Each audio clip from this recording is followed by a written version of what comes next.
had this really cool encounter with God where basically downloaded these blueprints in my head of how to build walls differently.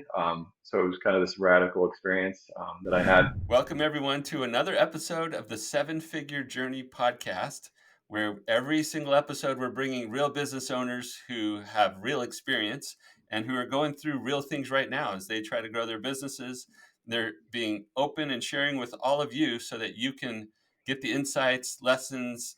Why learn all on your own when you can learn from tons of other business owners like you? So here we are. I'm the host today. My name is Brett Gilliland. And I love when I get to host these episodes. I love meeting entrepreneurs who are out there doing the thing, doing all they can to grow their businesses. Today's guest is John Fay. John is the founder, CEO of Låda Cube.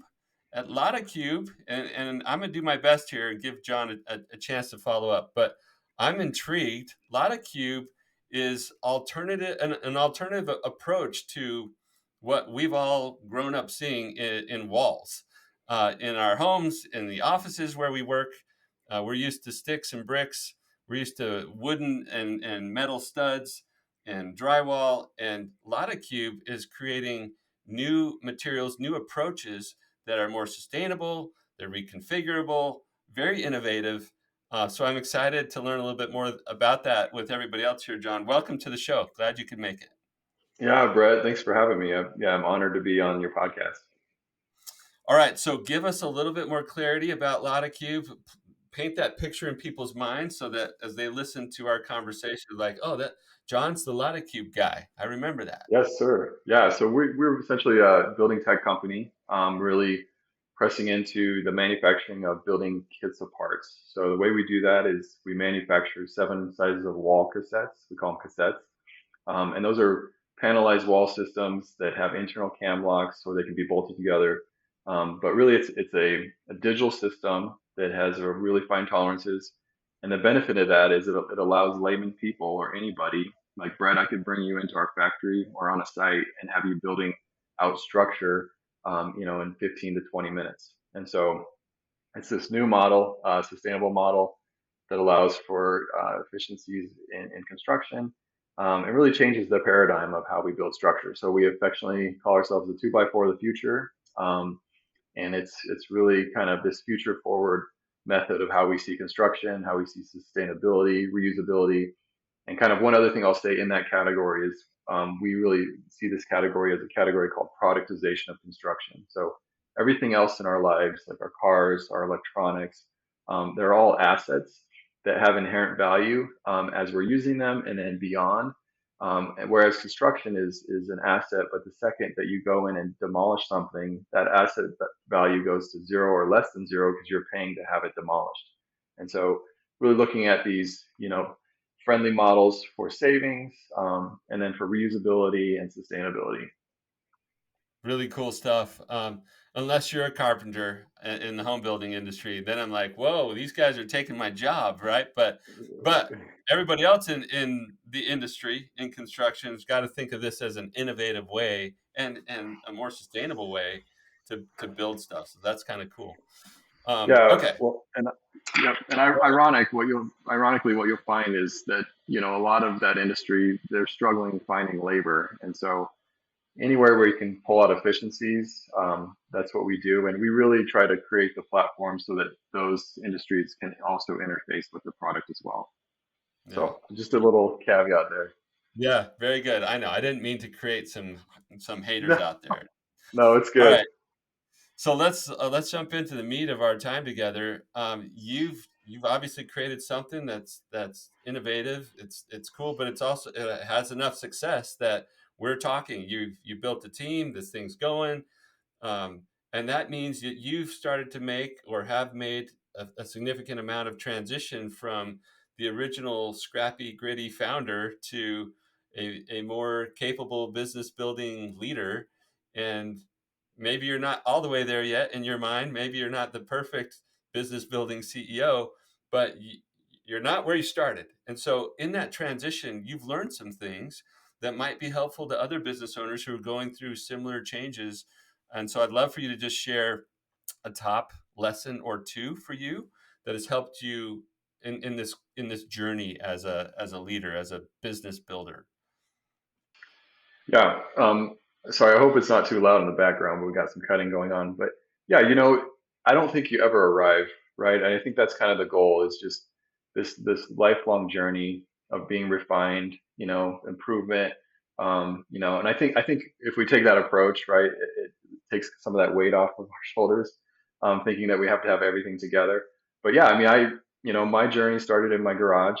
Um, building stuff in my garage and then assembling in my driveway. It's a really non-traditional story. I have no experience in this category previously.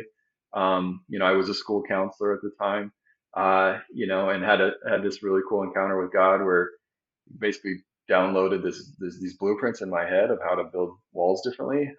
So it was kind of this radical experience that I had.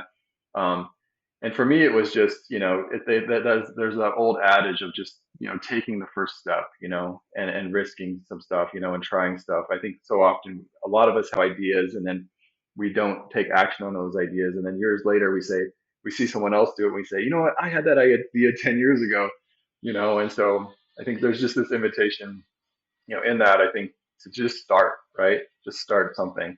And so yeah, so that journey for me has been, a number of years of it being independent, and calling my friends and saying, hey, can you come help me do this install or build this project? To where now we are today, having a team, having manufacturing across the world, and tons of learnings in that journey, of just and failures as well. Um, but just trying to always fail forward.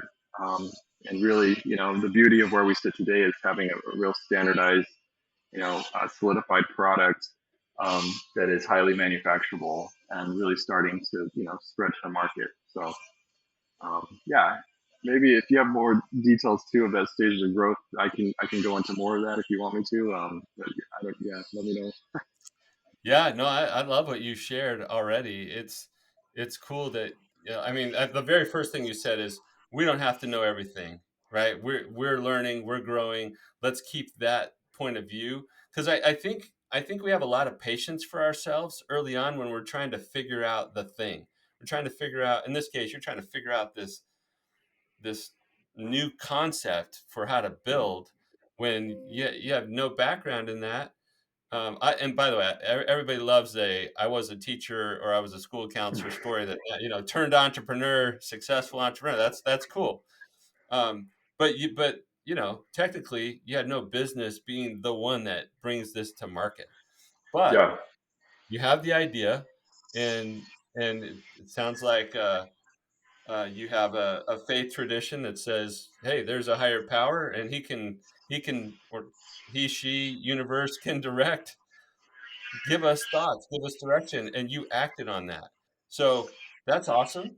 yep, Every business owner early on has to figure out how to market their thing, put their thing together, take it to the market, figure out is there something here that's a viable business? They have to figure out marketing and sales. Like there's a lot of stuff we have to figure out. And then for some reason we get to this point where, we get the thing off the ground, we get to this point where it's like, okay, now there's a growing team, there's more complexity. I got to figure out how to scale this. And we start to shut down and tell ourselves stories like, I don't know how to do this. I've never been a leader. I don't, whatever the chatter in our head, and we start to yeah, get stuck.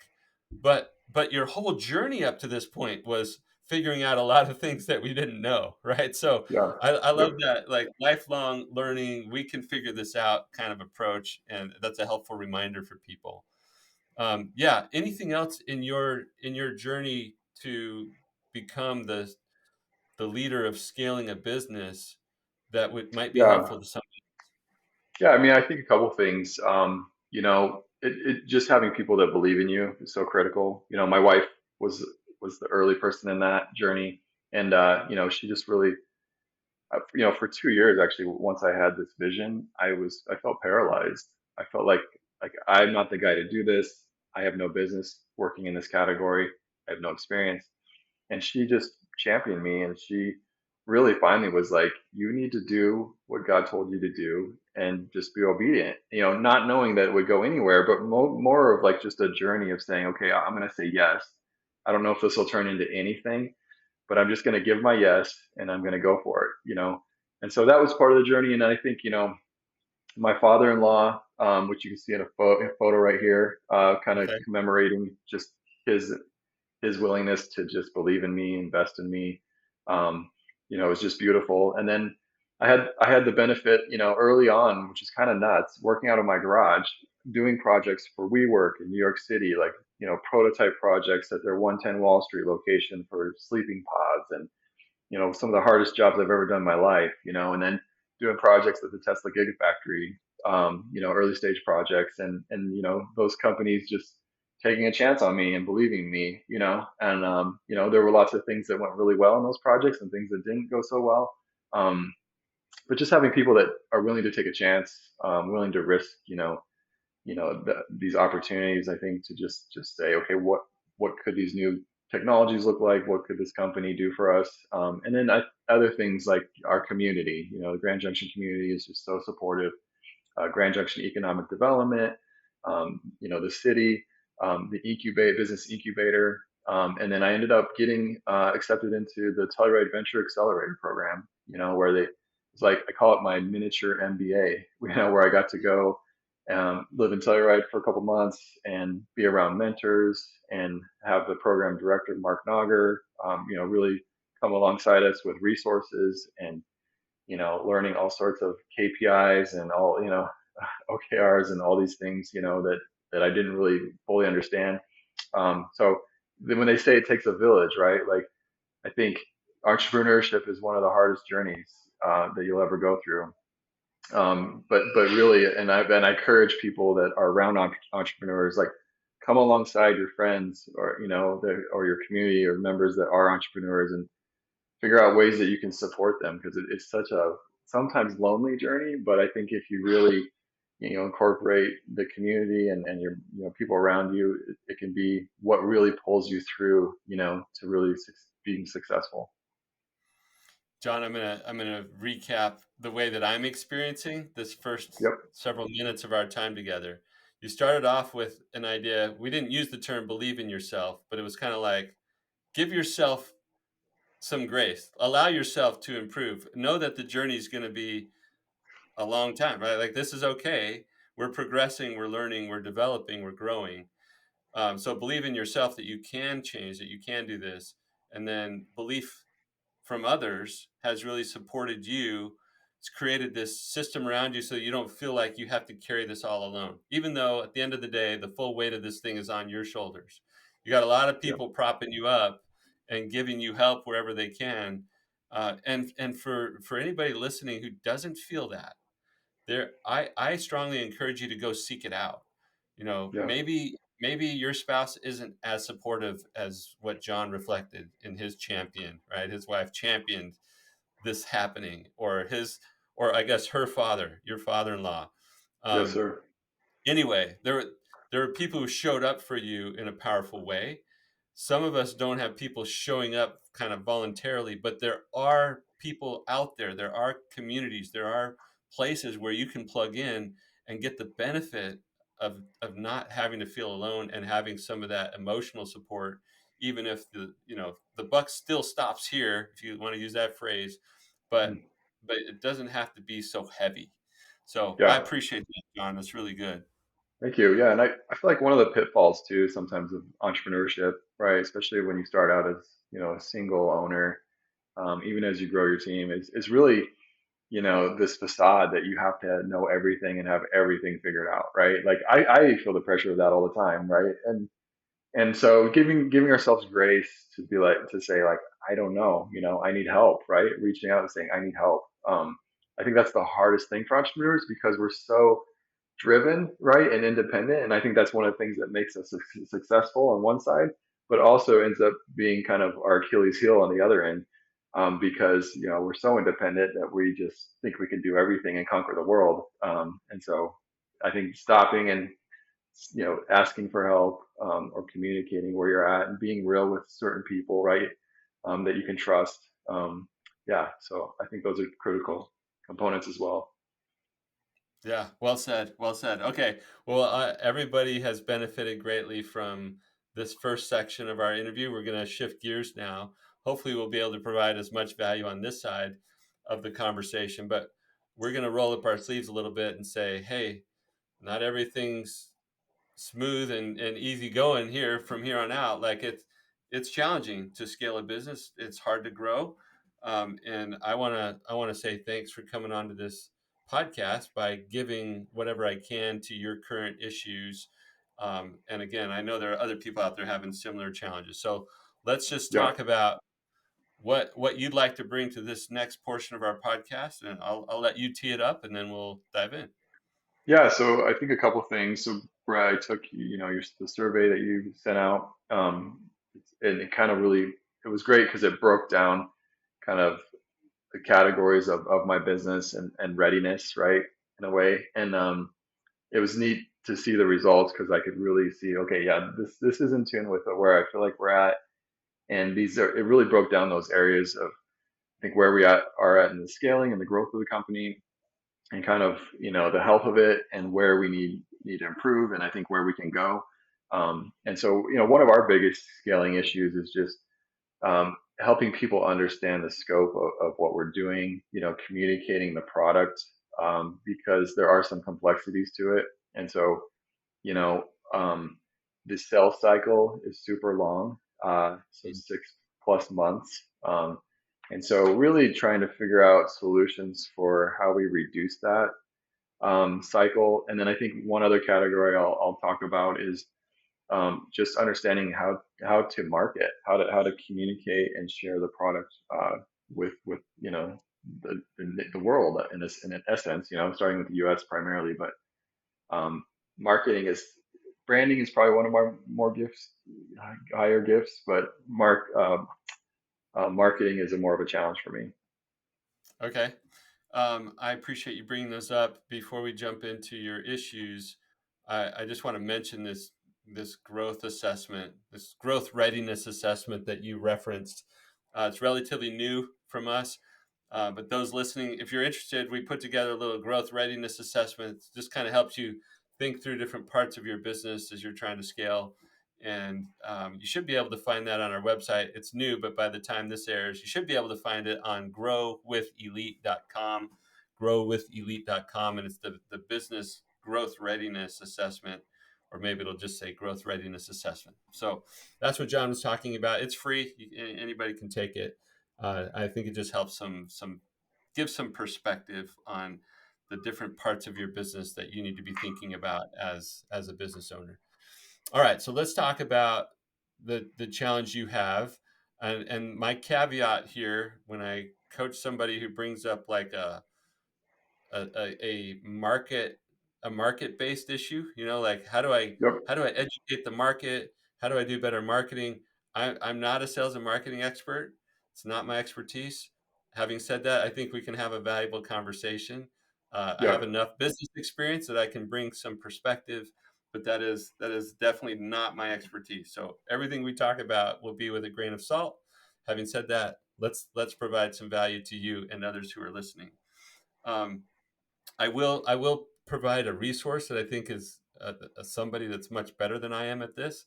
His name is Tyler Garnes, and he has a course or an experience, a learning opportunity called Marketing Strategy School that I took that was just phenomenal. So anything I share that's marketing related today, I'm gonna credit Tyler Garnes and Marketing Strategy School.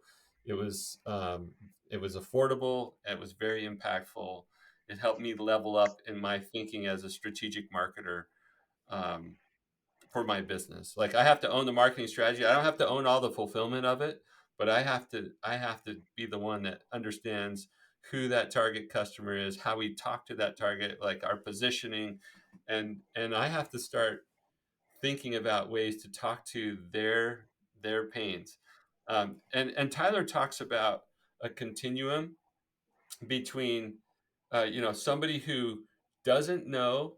He calls it a spectrum. Actually, he calls it the awareness spectrum. And he says there are some prospects out there who know that they have a problem, and they know that a solution exists out there, and they know that you have a solution, right? That's a much different person to market to than the person who doesn't even know they have the problem, doesn't know Yeah. there are solutions out there, doesn't know that you are a solution provider, right? Like Mhm. that's a different person to market to. So we need to understand in this awareness spectrum where our particular people are and the people we're trying to talk to at any given point in time. Who are we speaking to? Are we talking to somebody who doesn't even know they have this problem, Yeah. doesn't know that solutions are out there, and doesn't know that I have a solution? If that's the case, we got to start all the way back here at the education or like the evangelizing phase of, oh, and that's where you're at with the market at large, right? You got a new thing, Mhm. nobody even knows that there's this possibility. And so you Yep. have to Yep. go to the market and say, wow, that's a cool wall you have there, Mr. or Mrs. Homeowner, or you if you own a commercial building. But before you decide to do that renovation or before you decide to move to your next place, you might want to learn that there's a better way. It's just it's a new way. There's a better way. So there's a whole market education task that you guys have to do, Yeah. and that's a different type of marketing. Um, I tend to jump right into solutions when I get into these because like we have limited time and I Yep. want to share whatever valuable information I can. But let's just back up and put some let's put some quantitative teeth to the what's at risk here, John. If you don't solve these problems that Yeah. you raised, what's at risk for you, the business, the world? What's at risk? Yeah. I mean, I think growth and opportunity, obviously, and longevity of the company, right, and the products. Um, and then I think you know, I'm not a doom and gloom type of guy, but I mean, I think when you look at sustainability and you look at the way we use resources now, I think there's an inherent risk of just waste, and single use stuff, I think is a major problem in the world, which I think we can solve, and I think construction is in that same category when you look at the tonnage of construction debris waste that gets thrown into landfills every year. Yeah. Yeah, a big part of that is these walls that you're Yeah, solving. Okay, so what's at stake? The ability to move the world to a better place. Like that's big picture stuff. What yeah. about to your business? What about to you, your business, your team, the people that believed in you? What's at stake? Yeah, I mean, in a lot of ways, we bootstrapped everything, so we don't have stakeholders. But we would like to press into that. That's kind of where we're heading. But I think 10 plus years of research and development. I think just opportunity. My employees, right? Like provision, right? Taking care of them, and I obviously like I know I'm not the provider for them. I have provide opportunity. So always trying to delineate those two things. But yeah, I think just and you never know, right? Like anything I think that we do always creates a progression in society of moving the ball forward. And so I know that Låda Cube is one of many solutions that will exist in this category. So there's no pie in the sky idea that I'm the only solution, because really the market's so huge and the opportunity it's going to require lots of companies. And so yeah, I think just trying to push the ball forward. The stake for me, right, is just opportunity for my family. Um, and a legacy, I think, in some ways. But at the same time, like I feel like, taking the risk is the legacy alone, and just my kids see me and they see, just hopefully my bravery in being a pioneer, and Yeah. taking those chances, regardless of where it goes. And hopefully that inspires other people. Yeah, setting that example for your kids, especially I have to imagine a former school counselor, right, who got Yes, into the sir. business of being with kids and helping to Yep. facilitate their future. Like, all of that means you have a heart for that. And so yeah, is legacy on the line? Maybe provision for your team members, probably, right? An opportunity to change something in the world that will have an ongoing impact. It might not be as big as the light bulb, might not be as big as, an iPhone in everybody's pocket, but Yeah, I mean, everybody lives and works and plays within walls, right? Like, it's big. exactly. So, Yep. it's kinda cool. So, there's a lot at stake in getting this right. So I shared this awareness spectrum idea. I think that's key for you, and it's key for every business owner when you're thinking about, how do I market? How do I get my message to that target customer? We have to get better about understanding that target customer inside and out. We got to Yeah, be really good about it, and that's tricky for you. Is the target customer the homeowner? Is the target customer the home builder? Right? yeah, Um, and maybe the answer is both, but yeah. like you. Well, I think it's in yeah, I think it's in stages, right? Like our target customer right now is commercial, retail, so office, tenant improvements, retail improvements. So we do a lot of stuff for Walmart. We build out most of their new vision optometry centers. Um, Mhm. so, and that's been those they've been great partnerships because you get to really refine the product from a commercial standpoint. Yeah, And really, but really long term, like our vision statement is freeing the world to build. So yeah, long term, it's that kind of eventual e-commerce, really refined IKEA-like instructions and deliverables mm, that really arrive and allow layman people, right, homeowners, to eventually, build out a basement over a weekend, or add an extra ADU, or build a house. And then also looking at affordability models within those opportunities. Construction has historically done this in modern day history pretty drastically. Affordability across the world has just been an issue for entry mm, level opportunities for housing. And yeah, so our trend, we did start out as more of like the what is it, Model S Tesla, the high level, very expensive vehicle, um, mhm. just by the nature of low volumes and unique product. But we're seeing tremendous trends in reduction of cost over time. So that's an That's exciting good. proposition. Yeah. Yeah, yeah, okay. Well, I would definitely want to understand. I mean, I do recommend that marketing strategy school, but the concept of the awareness spectrum.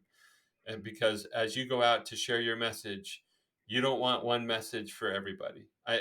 That's the easiest, I mean, that's the simplest way to communicate, and Hmm. you want your high level branding statements. It sounds like you're really gifted at that. You want that to be one simple message for everybody. But as Yeah. far as good marketing, you have to do that. It has to arrive in a package that they recognize, that they Yep. understand and can internalize. So the awareness spectrum is a good resource. Um, now, because you're in building tech, you said you used the term tech earlier. Yep. I also want to recommend an old book called Crossing the Chasm. Crossing the Okay. Chasm, and it's about the technology adoption life cycle, or the technology adoption process. So there's a big chasm. There are these early adopters. There's like the people who like to be on the bleeding edge of tech, Hmm. and then there's the laggards. If you saw my iPhone, you saw my taped up iPhone SE. You would know that I'm a laggard when it comes to Yeah. technology Nice. adoption, at least that kind of technology. And so Yep. there will be people who catch the vision of this early on, like the WeWork, or Tesla, or some of these cool projects that you worked on. But then to get it over to the masses, there's a Yep. crossing the chasm that has to happen. So Jeffrey Moore is the author of that book, Okay. Yep. and I highly recommend it for you. If anybody listening has a new thing that the world has to like adopt in mass for it to get the momentum that it needs, I would go back. It's an oldie but a goodie, Crossing the Yeah. Chasm by Jeffrey Moore. That's great. Thank Is you. that helpful, John? Yeah, super helpful. Yeah, it kind of goes along, I think, with one of my favorite quotes, which is Henry Ford said, "If I asked people what they wanted, they would have said a faster horse," right? And so it's like, how do you bridge that chasm that you're talking about, and really convey to people the benefits of these new products, and these new technologies, where they can go and how they can help people. Yeah, good. The last thing I'm going to comment on, in hopes that it helps of others as well as you, it's something you're already doing, but I think the fastest path to market, or fastest path to like widespread adoption is absolutely what you're doing. It's going to some of these bigger brands, especially if they have large physical footprints like Walmart. Hello, like Mhm.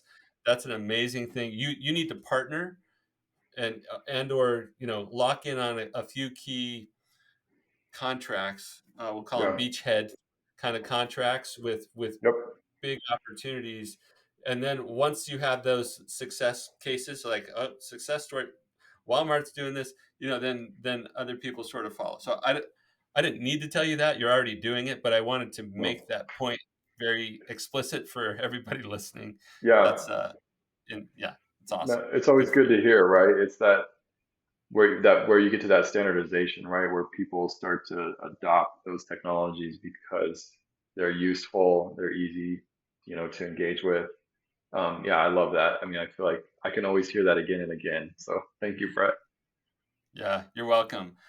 This has been an extremely exciting episode for me. I love the concept that you have, and the opportunities ahead of you are massive. And so, yeah, anything we can do in our elite entrepreneurs community to be one of those village members for you, we'd love to do that for sure. Um, but I hope this was helpful. The awareness spectrum and crossing the chasm will be two key ideas in your future marketing efforts. I hope that you'll take a look at those and keep growing. It's awesome. Yeah, definitely. Thank you, Brett. Yeah, I just really appreciate you hosting me, and I love what you're doing. I love the way you're reaching out to entrepreneurs and just encouraging, that ecosystem. So thank you. Yep. If people want to learn more about Låda Cube, John, or connect with you on social, how would they do that? Yeah, so it's Låda Cube. So www.lodacube.com. But really, our Instagram is super informative. Our LinkedIn as well. And I'm on LinkedIn as well. So under John Fay, so JohnFay. So yeah, anytime anybody wants to talk, we'd love to talk with them. We'd love to look at any projects anybody has. So you can always send projects into info at laudacube.com, and that's LADACUBE. So thank you.